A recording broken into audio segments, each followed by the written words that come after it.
Welcome to the Natasha Helfer podcast.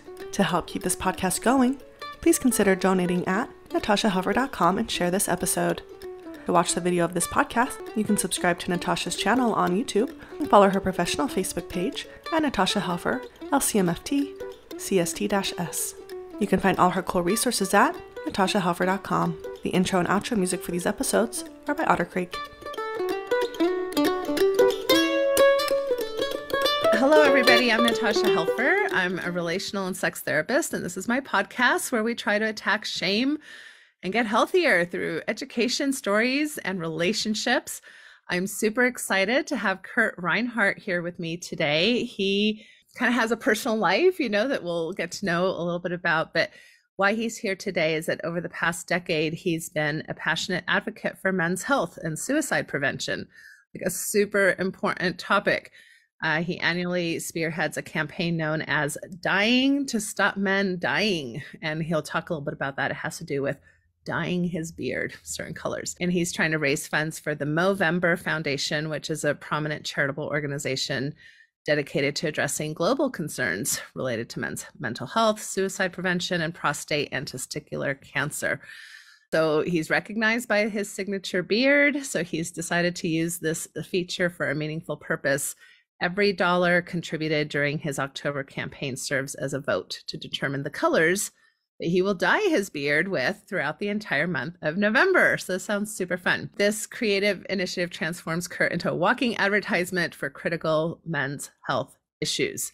So this is super important. He's been recognized on an international salon blog, and he's also been featured on our local Fox News station. So welcome to the program, Kurt. Super excited to have you. Thank you. Yeah, so that's the whole podcast right there. Sure. You hit all the bullet points. I love it. Well, so tell us a little bit about yourself. You're here in Salt Lake City, is that correct? Is that my understanding? Yeah, so I've got a place in Springville, actually, in Utah County, and then also in Mill Creek. Okay. Yeah, so I kind of get around. I split my time. Yeah, no, great. So yes, as much as you're comfortable sharing, how did this topic become important for you? What's kind of your history, and why does men's mental health become something that you decide to advocate for? Yeah, so originally it kind of started off as a lark, actually. I personally had been in a pretty terrible marriage for about 19 years, and 10 of that was too long. And so when I was separated, I was going through a process of trying to heal myself. I had gained a lot of weight. I was close to 300 pounds. I couldn't get the amount of life insurance that I wanted or needed for my family because my lab work was so bad. Physically, I couldn't carry my kids up the stairs, without getting out of breath, stuff like that. I was in pretty bad shape physically and emotionally. So when I was separated, I started going through a process of kind of bettering myself, going to the gym, trying to eat better, things like that. And I was looking for something interesting and fun and maybe kind of meaningful to do. And I kind of stumbled on the Movember Foundation, and it was just this annual fundraiser where people would shave and grow a mustache throughout the month and try to, solicit funds for awareness and research. And it was kind of fun, and I did that through my gym. And it wasn't super successful, but it gave me kind of, a little bit of purpose. But for the most part, it was just kind of a fun thing to do, and it just gave me something to do. I didn't really attach a lot of significance to it. Then a couple of years later, as I was starting to kind of process some of the trauma that I'd been through, I realized that I had been through quite a bit more than I actually was aware of, right? Like for me, it was health. And I started really thinking back through some of the things that I had suffered from like an emotional abuse standpoint, traumas that I had, suicidal ideation. And it started to be, more personal to me. Where it really kind of showed as having an impact is the first year that I grew a beard. I kind of became known as the guy who had the beard, right? The beard guy. And I thought, if I'm going to do this again, I'm going to try this Movember thing again. I want it to be more successful. I want to try to make it my own thing. And since people knew me for this, I came up with the idea. I think originally the idea was that they were going to vote whether I shaved it off or kept it, right? And then somehow that morphed into I was going to dye my beard. And that very first year, I think like 6 years ago, I was working in Seattle and living here in Utah, and two different beards, one in a tie. One was a Seahawks beard, so it was green and blue. So I did that for the month of October. And then the Pride beard one, which was really cool. And I did that for the month of November. And the gal who does it for me, a good friend of mine, is actually an ovarian cancer survivor. And so for her to participate and donate her time and talent is pretty meaningful to her as well. And she's done that most of the years that I've done it when she's been able to. But the point of all of that is that first year I had this rainbow beard, and I had it done on November 1st. I went up to what used to be a Whole Foods in Draper, and I was walking into the store, and some gentleman roughly my age at this time, in his 40s, was walking out, and he saw my beard, and he stopped me and asked why I did it. And he asked if it was for Halloween, because it was the day after Halloween. And I said, no, I did this because I'm trying to raise money and awareness for men's health issues like testicular cancer and prostate cancer and suicide prevention. And he started crying, and he had just lost his 23-year-old son to testicular cancer. Oh, wow. And he opened up his wallet, and he only had a couple dollars in his wallet because no one carries cash anymore. And he gave that to me to donate. And that's when I realized that this was a much bigger issue than something that was just fun to do, was kind of a lark. And I realized I could make a real impact doing this. And then combined with everything that I personally was going through, and that I realized, that I had been suffering from suicidal ideation for a long time, that I would stand for a half hour in the shower having death fantasies and things like that. It became extremely personal. And so it became a mission for me to do. And so every year I've done it, it continues to get bigger every single year. And I try to have as much of a visible impact as I can, because as you said in the very beginning, when I'm walking around with this professionally dyed beard for an entire month, it makes me a walking billboard. That one moment with that one gentleman and his son's story is exactly why I do it. Because people see me, they stop me, and then I can talk to them. And then hopefully motivate them to affect some sort of change. So that's it in a nutshell. Yeah, no, thank you for sharing all of that. That's really personal. And I think what's so powerful about having somebody like yourself share personal details about your life is that anytime anybody does that, it makes it that much easier for somebody else to start sharing, right? Or to see themselves maybe in part of your story, and then not feel either isolated or alone in whatever they're dealing with. Is that fair? Yeah, that's a really big reason why I do it. There's this socialization that men go through where we learn and are taught to not talk about our mental health issues. We don't talk about our needs. We tend to clam up emotionally. We don't talk about our physical needs. We don't go to the doctor, right? Those are things that we just don't do.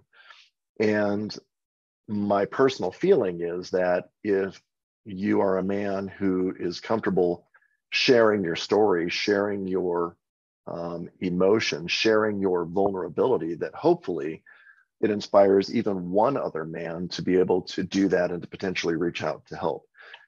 All of this that I do every single year, if it raises a few $1,000s or $10,000, to me is more meaningful if at least one guy gets help.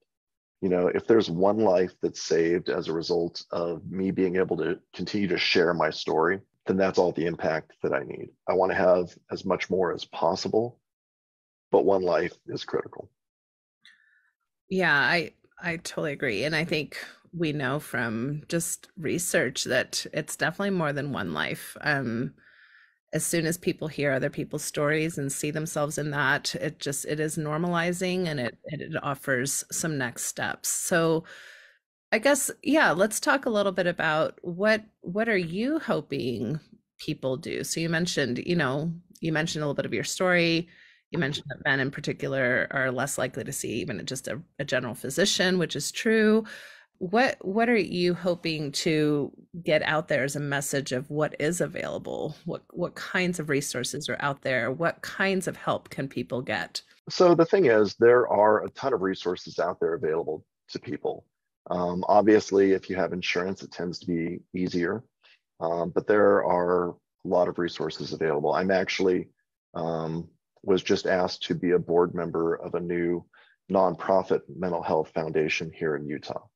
It's going to be the Be Better Utah Foundation.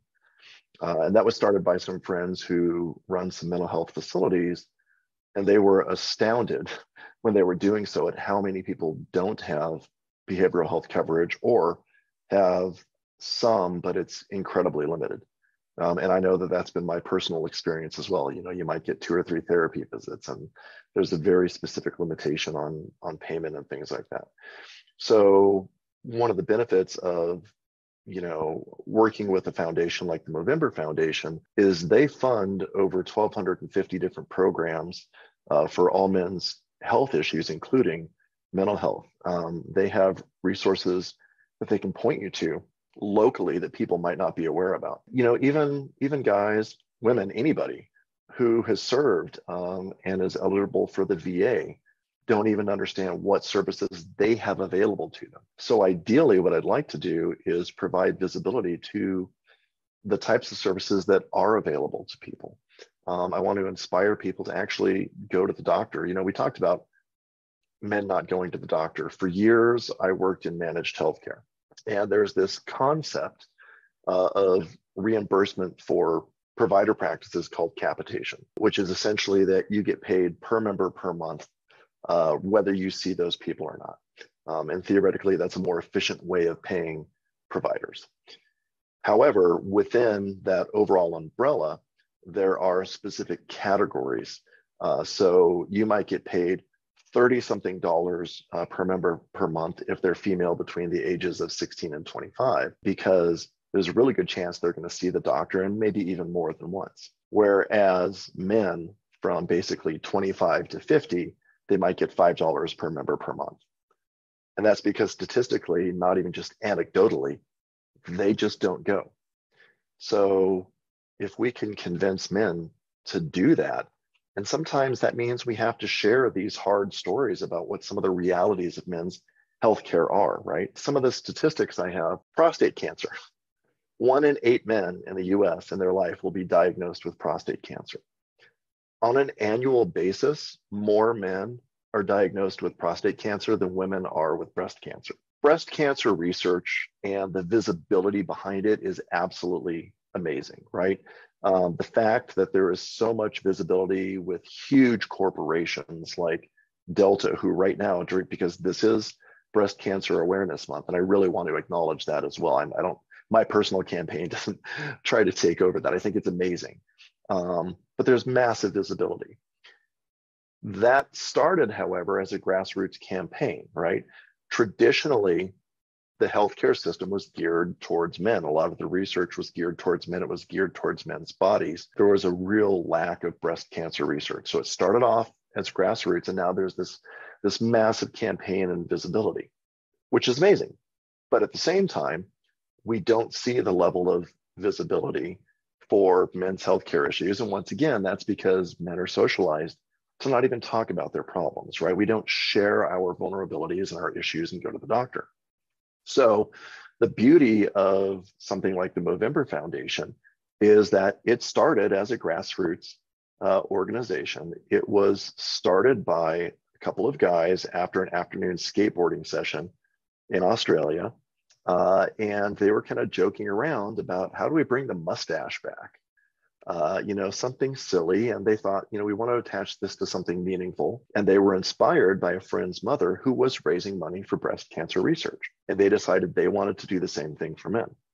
And so now it's grown into this global organization where they get millions upon millions of dollars raised by men like me each year from around the world, so that we can start giving that visibility. There isn't that huge corporate sponsorship visibility yet, but I think we're going to get there. Yeah, and to me, especially as like a sex therapist that knows all the taboos around, in particular, kind of masculinity and penises, to be quite frank, Yeah. I think that there's a correlation there, right? That if anything's Oh, happening yeah. with your with kind of your genitalia or your prostate or anything like that, it's an extra taboo for men to feel vulnerable in talking about it. That somehow it there's there's an issue there with, Yeah.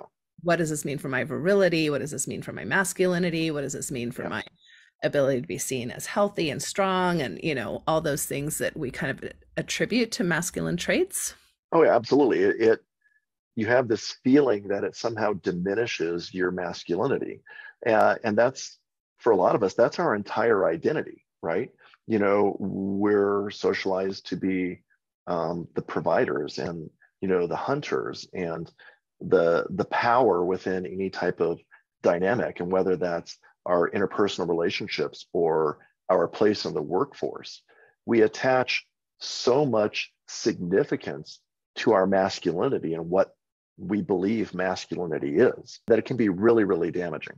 Right, which is what is typically thought of as toxic masculinity, right? Which I think Absolutely. sometimes that's misunderstood as kind of like an anti-masculine idea, but that's not really Yeah. the case. The case is that there are many messages about how men are taught to be manly men. And if one of those messages is, don't cry, don't show your emotions, don't be a wuss, don't be a sissy, be strong, cowboy up, be able to be self-sufficient, don't ask for help.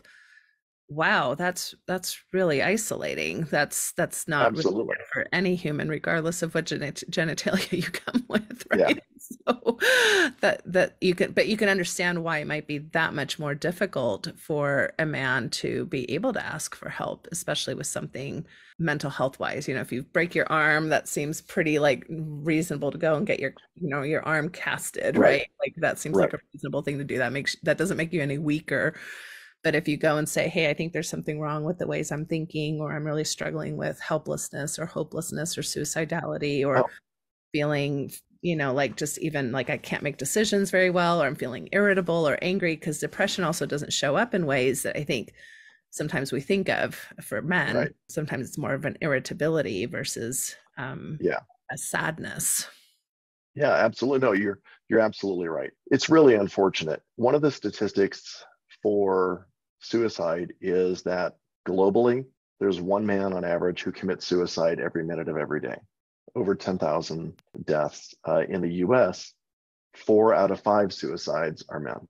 And a lot of that, I think, is attributed to exactly what you're talking about.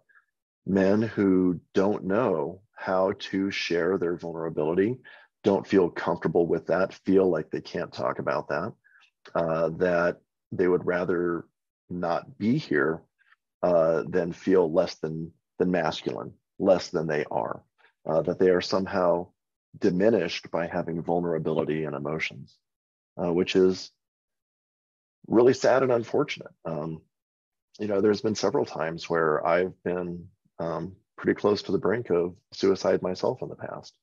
And the only things that really kind of kept me here were thoughts of my kids and my family, and that I needed to do something better for them. And even in my case, I had a horrible marriage with a lot of emotional abuse and issues with my ex-wife, but I always kind of attributed a lot of the problems to her. And uh, I always felt that my kids, especially my older kids that are grown now, that they kind of attributed that too. And I started having conversations with my oldest son, and he was angry a lot and he wasn't coming around. And I couldn't understand why he was angry, because I was like, well, it was all your mom. Why are you mad at me? I was the one that stuck around and took care of you. And he suggested that we go to therapy. And so I did therapy with my oldest son. And through that process, I really learned a lot. I learned some new tools for communication, for really trying to understand where somebody else was coming from.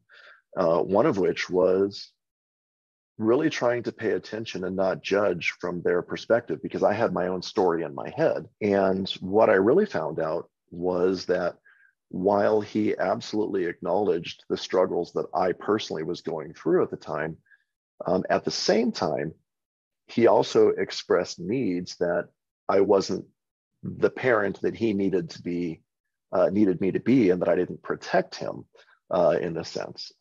And he knew why I was mad and why I was volcanic and all of these things. But learning that really hit me and humbled me and made me want to really understand where he and my kids were coming from. And that I was an equal participant as I was going through my own personal trauma of, not being able to, I was doing what I thought were the right things, like, putting food on the table and paying the bills and being there for my kids. But from an emotional standpoint, I wasn't necessarily. So I take all of that personal experience and try to use that to envision how I can be a better person and how we can teach other men to really embrace their vulnerability and talk about their issues so that they can ultimately be healthier, not just for them, but for their families as well. Oh, I love that so much. And I love that you're bringing up this possibility of family therapy, right? I think a lot of times when people think of family therapy, they think of young kids, who need help, or parenting issues, Right. Of adolescence, but I have worked with so many adult children, with their parents who are trying to just repair, or make sense of, or restory their experiences in those, years that can, that have a lot of shifts and changes that can happen, and a lot of things that, Oh yeah.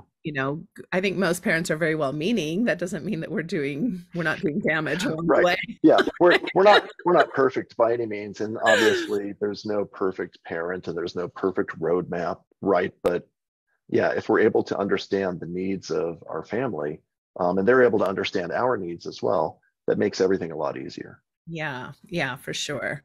Well, I love that. And you're really talking about emotional intelligence, that we're upping our Absolutely. emotional intelligence skills, which most of us struggle with because most of us come from systems for a variety of reasons that we're not role modeled those things, because our parents were struggling with their own stuff, and their own systems and things of that nature.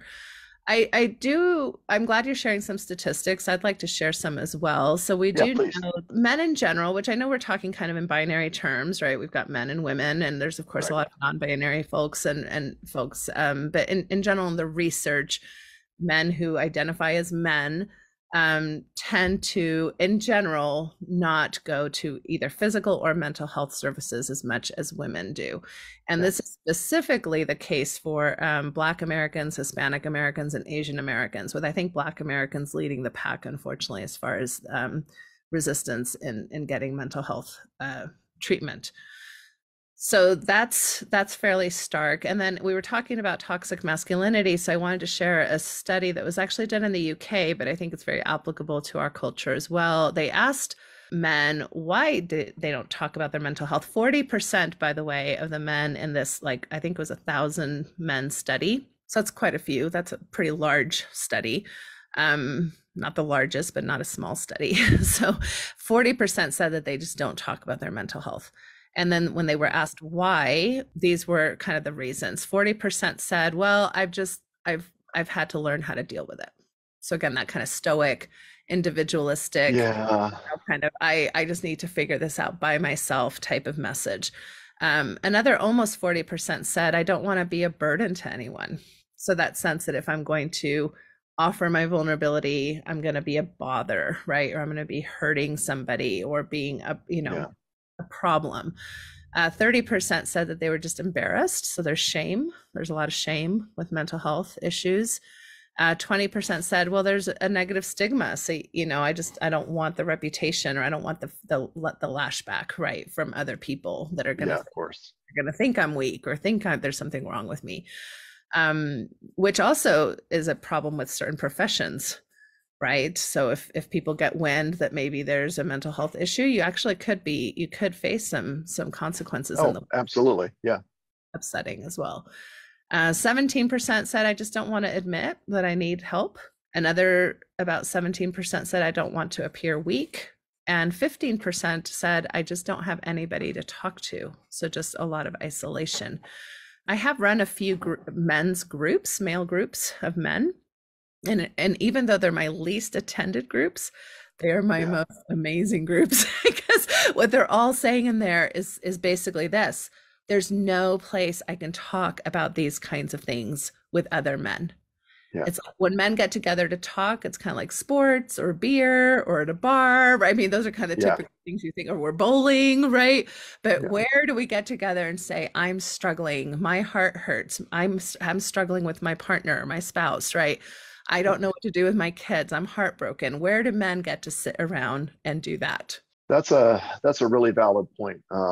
I actually have personal experience with that. When I got divorced years ago, I'm I'm a never mo. I've never been LDS. I'm not from Utah. I moved here with my ex-wife for a job opportunity and didn't really know anything about the culture. And within a year of moving here, I ended up working from home. I've worked from home for 18, 19 years now. So when I went through this process of, separation and divorce, I truly didn't have anybody. I kind of felt like Paul Rudd and I Love You, Man. Like I needed guy friends. There were guys that I'm friendly with at the gym, but they've all got their families and their issues, and most of them are LDS, and we never do anything outside of the gym. And I work from home, so I don't have work friends. And I'm a never mow, and I'm one of the tiny percent in my neighborhood. So I don't know most of my neighbors, and it was incredibly isolating. It was really, really depressing. And in my case, the kind of thing that saved me is that I'm a consultant, and I typically would travel 1 or 2 weeks every month. And so I was trying to build a semblance of a life and friends and everything when I was working in Seattle or San Francisco or New Orleans or one of these other cities. But if it was a place like Seattle where I was consistently there every month, I got myself a gym membership there and I started making friends. And it was weird because all of my friends now live in other places, right? But it was an incredibly isolating experience. And I didn't know who to turn to or who I could talk to. And at the same time, felt like if I did and I glommed onto somebody, I was being, a Debbie Downer, and they're not going to want to hang out with me because all I have are these negative experiences. One of the other statistics I wanted to speak to you, and I think this is one of the largest ones you said. Could you repeat the biggest statistic, I think, where men just kind of bottle it up? How many of them just stuff it down? Yeah, 40% said I Yeah, just have to learn how to deal with it. yeah, and that's not unexpected that that's the largest statistic, right? That's one of the things I talk about is I would do the same thing. I just stuff down everything and you bottle it up. But the problem is, there's too much pressure, and that bottle starts to crack, right? And then eventually you just explode volcanically. And that was one of the things I actually had to personally, come to terms with my son, was my own behavior was exactly that. I was under so much pressure and I was in constant fight or flight mode, that ultimately that was my behavior. And some of his frustration as an adult is that, his younger siblings didn't get the same dad that he got, right? And so I like to think that I'm much more emotionally intelligent. I've tried to do a lot of work on myself. I try to be a much better father and partner, and friend, than I was before. But that takes work. And the thing is, and I know that you know this, obviously being a therapist, is that just going to therapy doesn't do any good, right? You have to be willing to open yourself up. You have to be willing to do some really insightful work on yourself, and examine not just the things that were traumatic to you, but how you responded to them and how you can heal and also be better, not just for yourself, but for the other people around you as well. Yeah, yeah, yeah. I totally agree with all of that. It's hard work, because and even the irritability and like you're talking about the explosion. I think again, a lot of that is not because men are necessarily wired differently than women. I mean, Not at all. it's because of how we've been socialized, right? Yeah, So if you're not really allowed to cry as a little boy, I mean, most little boys have probably heard the thing of, okay, even if it's kind, it's like, okay, buddy, come on, let's get going. You're not that hurt, whereas I think little girls oftentimes get more of that, oh, honey, come here, like, it's yeah, just we know we treat little boys and little girls very differently just from these gender socialized kind of roles. So if a absolutely. little boy is told not to cry, then he has to stuff that all in, and yet we do allow for boys to be rambunctious and to be kind of aggressive and to wrestle and so then that aggression is kind of like an okay way for men to be expressing feelings. Well, and also in other ways too, there's this entire concept of boys will be boys and that their behavior is somehow excused, even sexual behavior, because, well, that's just how guys are. And I grew up, as a child of the 70s and 80s, and I was in high school in the 80s. And, you know, looking back on some of the movies that we loved in the 80s, these rom-coms that we thought were hilarious, that are pretty abhorrent now, Pretty right? horrible. I mean, Pretty one horrible. one of the most popular movies, and trigger warning, but one of the most popular movies of the 80s was Revenge of the Nerds, right? And there's this scene where this nerd has sex with this girl in a dark room and she doesn't know that it's him. And the lights come on and at first she's surprised, but oh my God, you were so good or something. No, that was rape, right? Like there was absolutely no consent to that whatsoever. That was rape. And yet somehow that was turned into this farcical comedy that was somehow acceptable. And being a teenager in the 80s and watching movie after movie after movie like that socializes guys to be like, that type of stuff is okay. It's okay if we pinch girls' butts, and I did that, right? Like it's okay if we do these things without asking consent because it's hilarious, right? We saw a whole movie that made millions of dollars. Yeah. It's terrible. You're looking back on some of that, watching it with my kids today, they're like, oh my God, that's the way things were. Yeah, it sadly was. Yeah. Yeah. No, for sure. What's interesting to me too about this study in the UK is when they asked men why were they depressed? What was going on? Like what are the reasons? Like 30% came back and said work-related pressure or problems at work. Another 30% came back and said financial pressures, and 20% said health concerns. To me, that seems like there's a lack of self-awareness.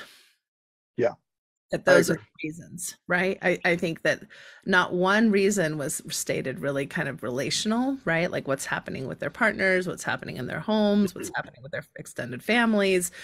But again, it's back to this socialization of men having this role. And you mentioned it earlier, right? The role of provider. Mhm. So much of a man's status has to do with, I mean, really kind of horrific things. What's the size of his penis? What's the size of his bank account, right? I mean, Yeah, these are, it's very external type of ways to measure your own worth as a man versus what's your level of emotional intelligence, what's the level of your, what's the status of your relationships, yeah, what's the status of your creativity or artistic endeavors, right? We don't give kind of accolades to that. yeah. Um, so it's just interesting that this was what the self-report came back as. It is. It's not at all surprising. As men, we tie so much. I'd say that probably the biggest percentage of our self-worth to our employment. It's, are we being a good provider? Even if you're single, right? There's that stigma that if you aren't successful at your job, you aren't worth being a man. We tie that to the concept of our virility and our masculinity. And to speak to your point, we don't talk about the things that are happening in our relationships. And I think for a lot of men, that's because they probably view that as symptomatic and downhill from what they view to be the bigger problem, which is I lost my job, or I'm so stressed out at work, and I don't have any type of work life balance at all. And there were years that I was working where I was billing anywhere from 60 to 80 hours a week on a consulting job, and was expected to do that. I've interviewed for jobs in the past where they've told me the expectation is a minimum of 50 hours a week is where you need to be here, that's the norm. And over the years, I've really pushed back on all of that. And I've tried to recreate a life where I have work-life balance, where I'm able to be there for my family, where I take the time that I need to, not just for them, but for myself. And that actually ties into the concept of self-care, right? Self-care is something that is really deemed to be highly feminine, right? Women, the concept of self-care for a lot of women is, I'm going to get together with the girls and we're going to have, a girls' brunch, or I'm going to get a pedicure or a manicure. I'm going to get a facial. I'm going to go shopping. I'm going to do something that makes me feel good about myself and lets me escape, kind of the world for a little bit. And that's awesome. For guys, self-care tends to be very different if we do it at all. But there are things that I think guys don't recognize are actually self-care.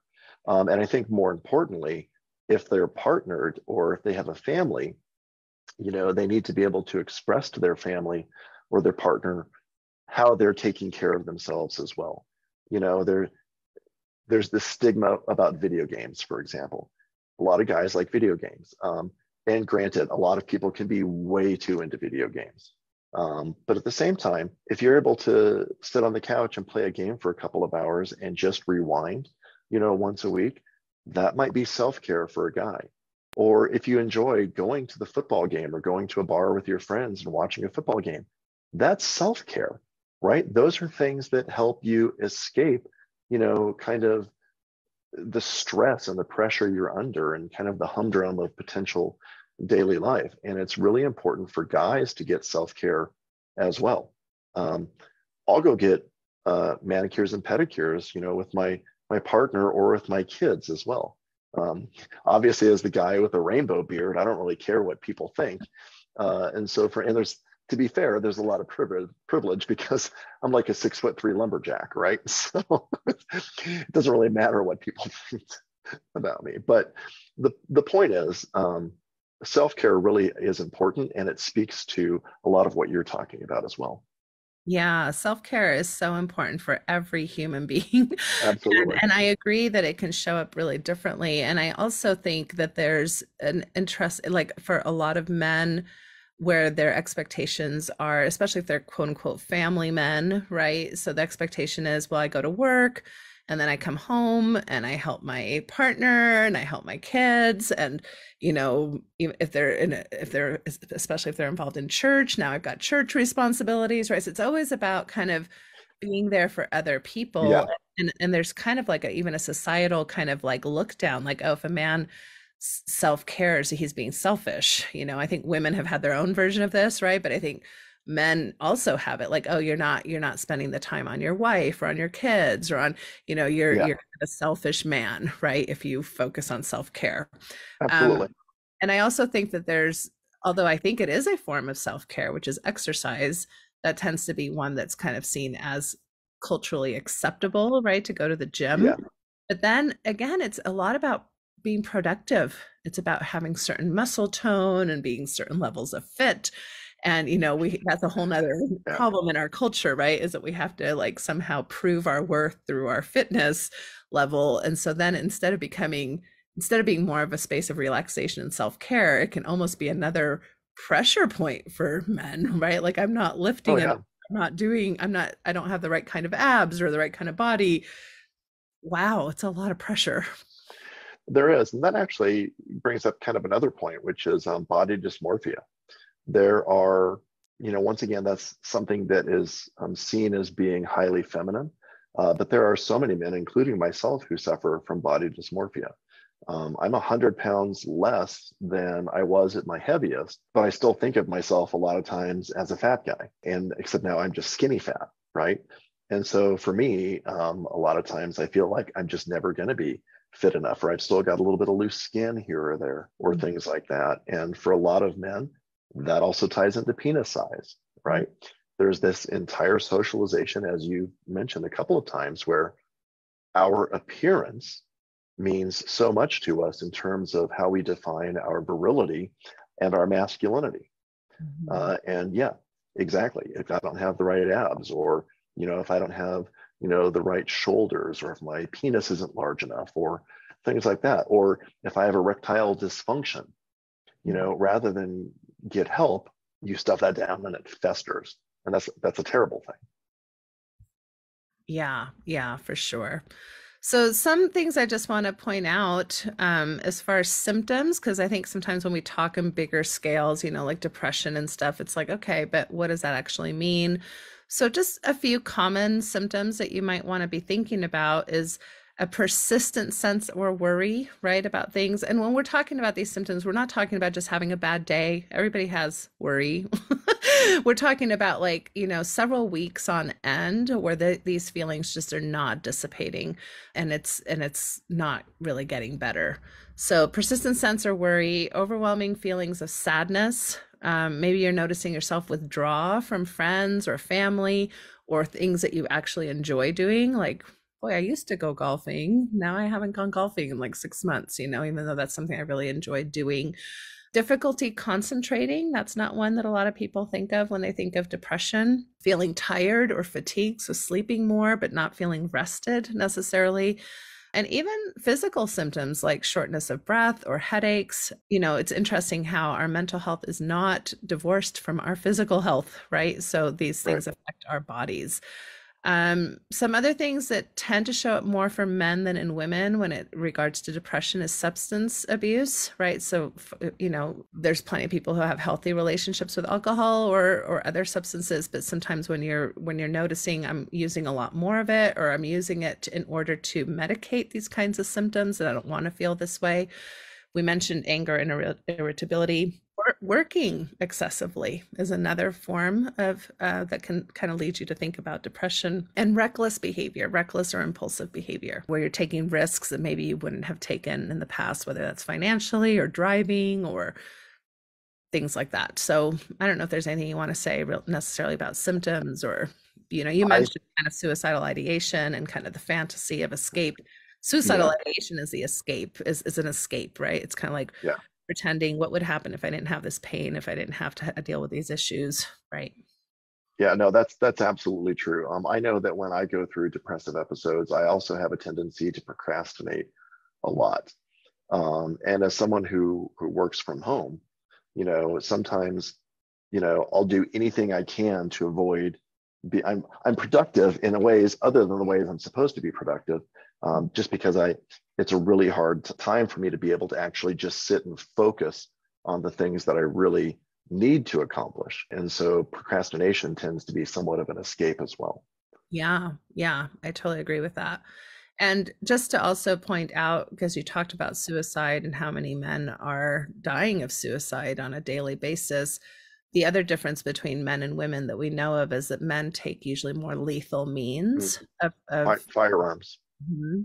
Yep. So they're actually usually more successful, if that's the word, of completing suicide versus, women might do things more like taking pills or something. And so a lot of times they can be revived more easily than, with more lethal means. So that's another thing, is to be, and if you are having depression and you do own firearms, an idea would be to have a trusted friend or family member come and get those firearms for a season, not forever, but just to kind of take them out of your home, because having means can be really a dangerous part of completed suicide.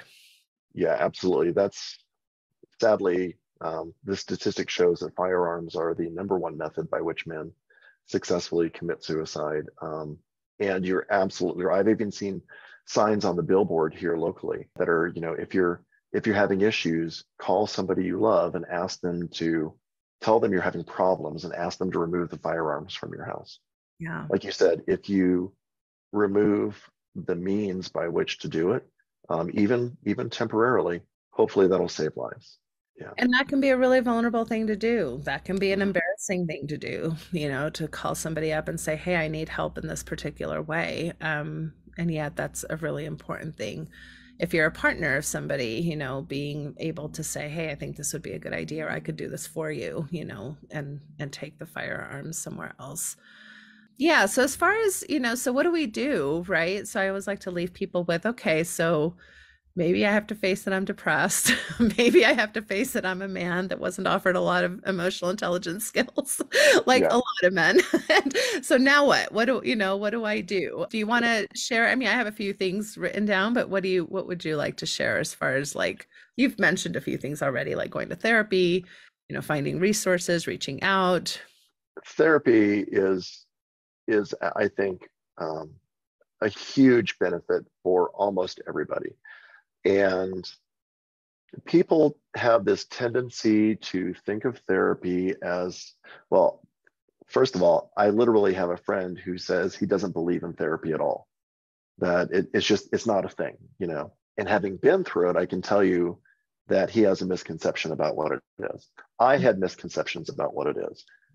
I went in very biased as to what I thought my position was, and learning to listen to somebody else was a huge benefit to me. And so I continue to do that on a regular basis. However, I think the number one thing that a man can do is to simply ask for help. Mm-hmm.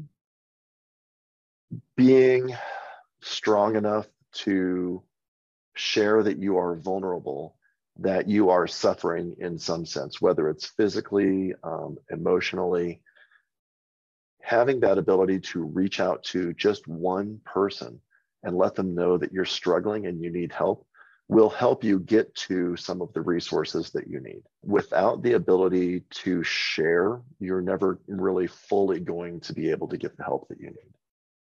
Yeah. That's my personal opinion. Yeah. We are at the core pack animals. We are social creatures, right? So although we have all these words out there like codependent and, and obviously there can be issues regarding that, but we all need people. We can't do it on our own. We were not born in Absolutely. the islands where we self-developed and took care of ourselves. It's like we are at the core social creatures. I was just talking to a psychiatrist who, I collaborate with, and he mentioned that he intentionally got a men's group together, just friends. He like reached out to like 6 to 8 friends and said, can we just get together once a month, kind of like you were talking about, like ladies get together for brunch or whatever. Yeah. Can we have it be just an emotional sharing time? Like, can we be intentional about that? And so they've been doing this now for several years, this particular group of friends, with that intention, not like, let's just go out and have a buddy good time. It's like, let's get together, let's prepare a meal or go out to dinner or whatever we want to do, but with the intention that we're going to sit and just chat about kind of the things that are currently stressing us out. How are our relationships? What are we worried about? That was really a phenomenal thing. So, That's amazing. Yeah, doing something intentional socially, I think, is probably one of the best things that we can do. So I'm so glad you brought that up. And therapy is kind of a format of that, right? You're kind of being forced to be social in a certain way with no. What's lovely about therapy is that you don't have to do anything for your therapist. It's all about you, right? It's true. Your therapist is there for you. It's not like a friendship where it has to be kind of reciprocal, right? It's like, no. You're not trying to impress your therapist.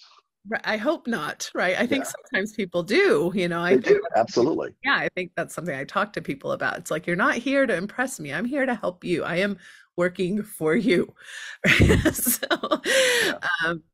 that's really important. I think, even though I mentioned going to the gym is one of the things, I think exercise and moving your body in a way that you find pleasure is important, right? So whether that's a short walk or whether that's dancing or whether that's skiing or 500 things, right, that people can do to move their body in pleasure, not to count calories, not to reach certain fitness goals. That's fine if you want to do that, but that's not necessarily what we're talking about when it comes to helping your depression.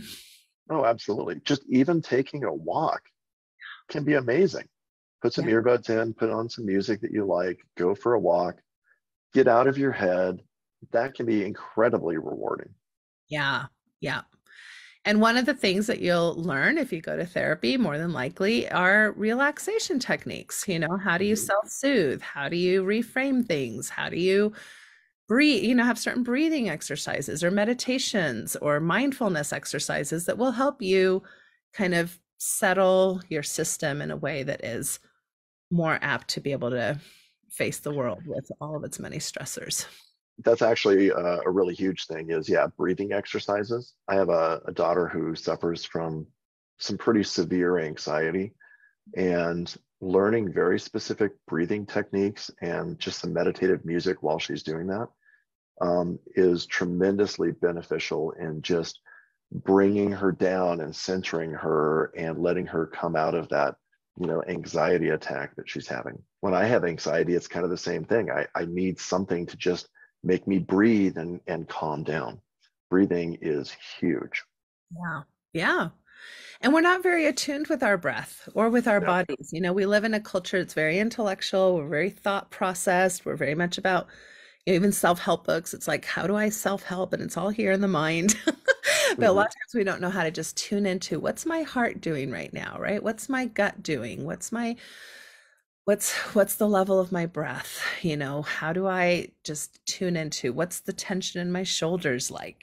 So being Yeah. body centric can be very, very helpful as well. And the last thing I'll say is that obviously there's pharmacological or more intense treatments too. There's inpatient treatment for Mhm. people who are dealing with suicidality at a level that is too difficult to self-manage. And there is no shame in that. That is a very brave, courageous thing to do, is to go Absolutely. to an inpatient treatment center and say, I need, more long-term help at this particular chapter of my life.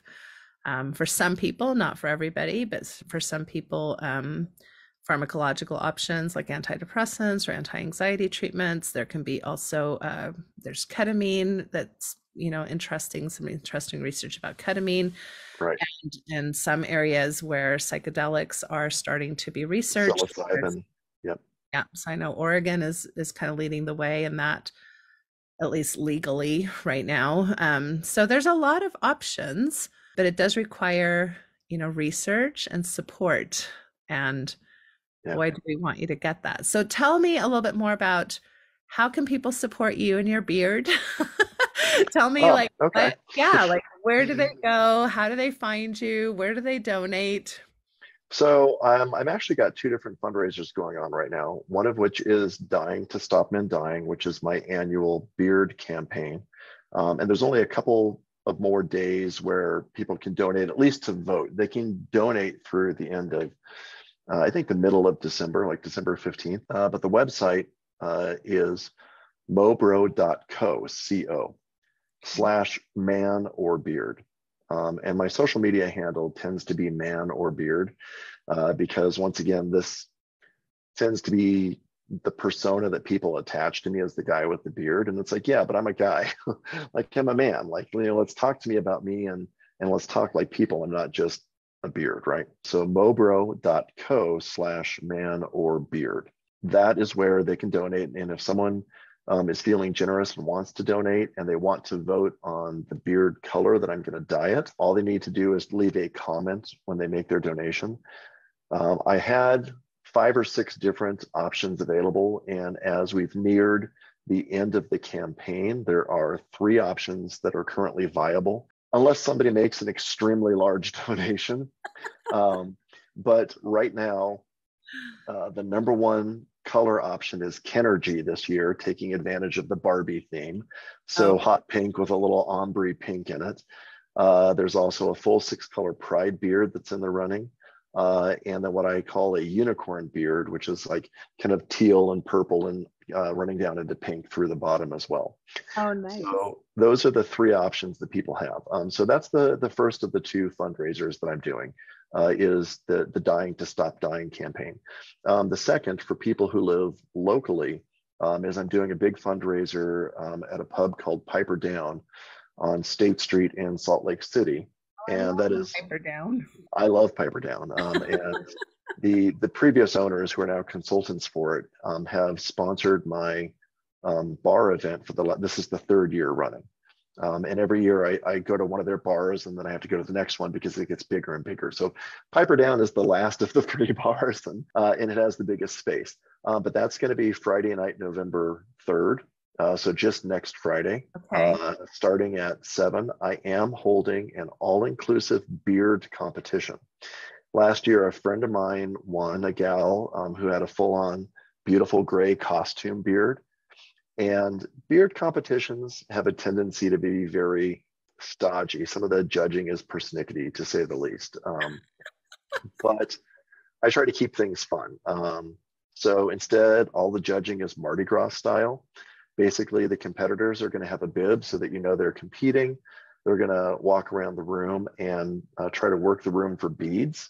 And whoever has the most beads by the end of the night wins the beard competition and the trophy. But we have a ton of raffle prizes, good prizes like a cornhole set, a portable griddle, portable backpack coolers, an Instapot air fryer.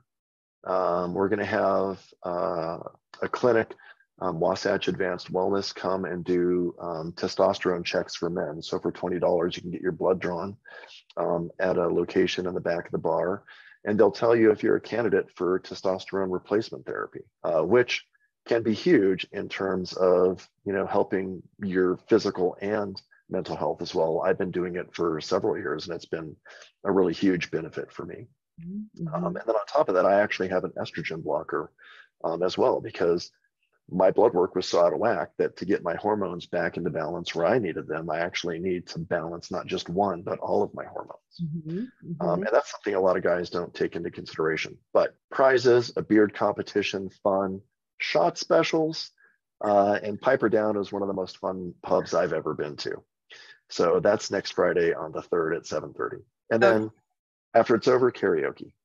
Okay, there you go. So if you want to have a good time and you're here in the Salt Lake City area, meet her over at Piper Down next Friday night. That sounds awesome. My beard will be dyed by then, by the way. And your beard will be dyed by then. Okay, Yeah. so you get to see the winning beard that took the prize. All right, that's awesome. So anything else? Any final words? Any final thoughts before we kind of close up for today? No, I really appreciate the opportunity giving me a platform to be able to talk about this. A lot of what I do is word of mouth and through just my local friend groups on social media. So, having an opportunity to speak with someone knowledgeable about behavioral health, who's concerned about men's health issues and has a platform to allow me to share this information is wonderful. I really appreciate it. So thank you very much. You're so welcome. And thank you for spending this time with us. We love having guests like you on. And it's, I think we all care for similar goals and we have some similar missions. So thank you so much for the work that you're doing. Thank you.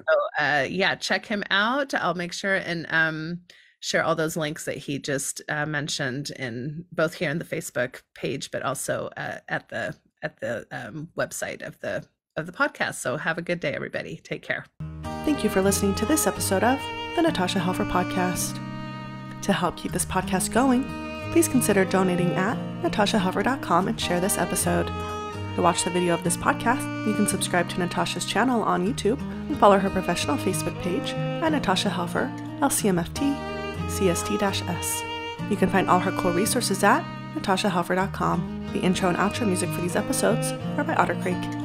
There is a place where time slows to nature's pace, and there is space there to find yourself in her embrace. Some places should be left alone.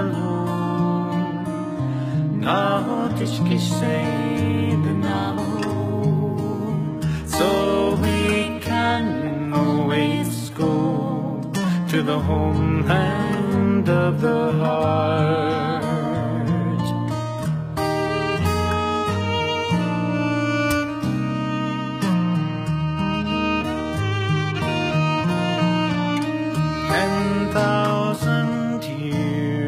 of our human history etched on her canyon walls, alongside Earth's mysteries.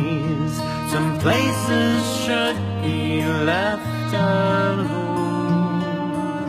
Något geschehen alone. So we can always go to the homeland of the heart, to the homeland of the heart.